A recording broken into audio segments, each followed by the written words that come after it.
নমস্কার প্রিয় বন্ধুরা, আমি অভিষেক। সকলকে স্বাগত জানাই আজকের এই পর্বে। আজকে মীন রাশির 2024 সাল কেমন যেতে চলেছে এবং কোন কোন বিষয়ের ওপর সচেতন ও সতর্ক থাকতে হবে সে নিয়ে কিছু বলবো। তো চলো বন্ধুরা, শুরু করা যাক ভিডিওর মূল পর্বে।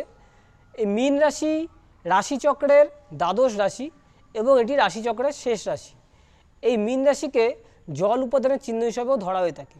এই রাশির অধিপতি দেব হচ্ছে দেবগুরু বৃহস্পতি মহারাজ।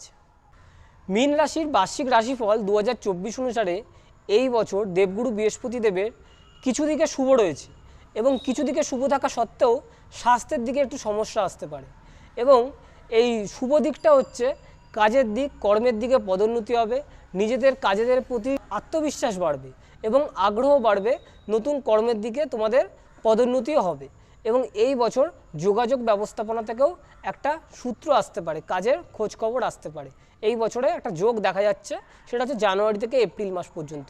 তবে জানুয়ারি থেকে এপ্রিল মাস পর্যন্ত স্বাস্থ্য একটু সচেতন থাকতে হবে, বিশেষ করে যাদের পেটের সমস্যা ছিল, লিভার কোনো সমস্যা বা কোনো নার্ভের কোনো সমস্যা এই বছরে আসার চান্স আছে।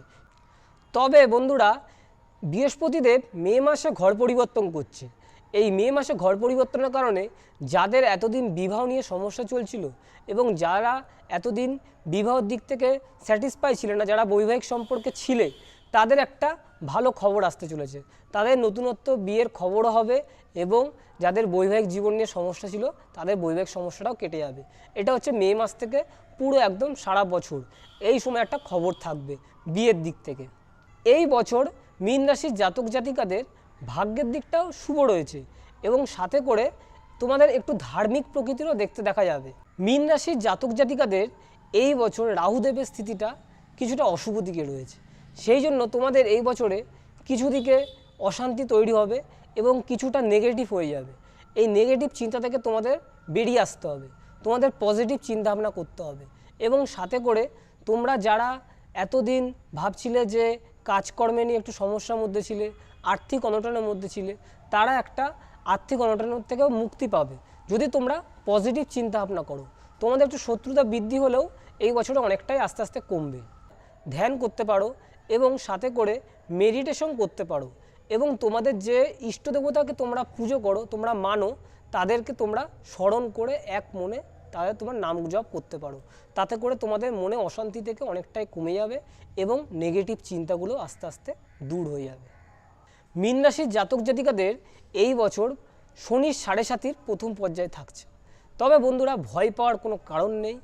এই বছরটা তোমাদের রাগ জেদ নিয়ন্ত্রণ করতে হবে এবং শনিদেব কিছু শিক্ষাই দেবে, চিন্তা নেই। তোমরা একটুখানি নিজেদের মধ্যে তোমরা একটু রাগ জেদ এই দিকগুলো একটু কন্ট্রোল করে চলবে এবং সাথে করে তোমরা যতটা পারা যায় তোমাদের কাজের প্রতি ফোকাস রাখবে। কর্মটা তোমাদের এই বছর একটু ভালো করে করতে হবে।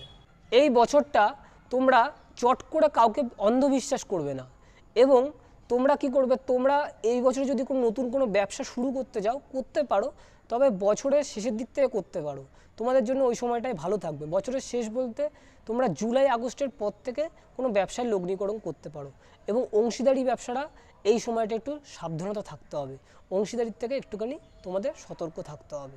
বন্ধুরা, তোমরা এই বছর শনিদেবের বীজমন্ত্র প্রত্যেকটা দিন পাঠ করবে, কেননা তোমাদের তো প্রথমের পর্যায়ে চলছেই, 7.5 প্রথম পর্যায়ে।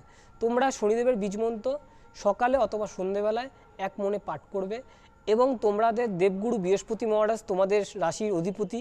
এই রাশির অধিপতি থাকার কারণে দেবগুরু বৃহস্পতির মন্ত্র, বীজ মন্ত্র তোমরা অবশ্যই পাঠ করবে, সেটা সকালে 108 বার।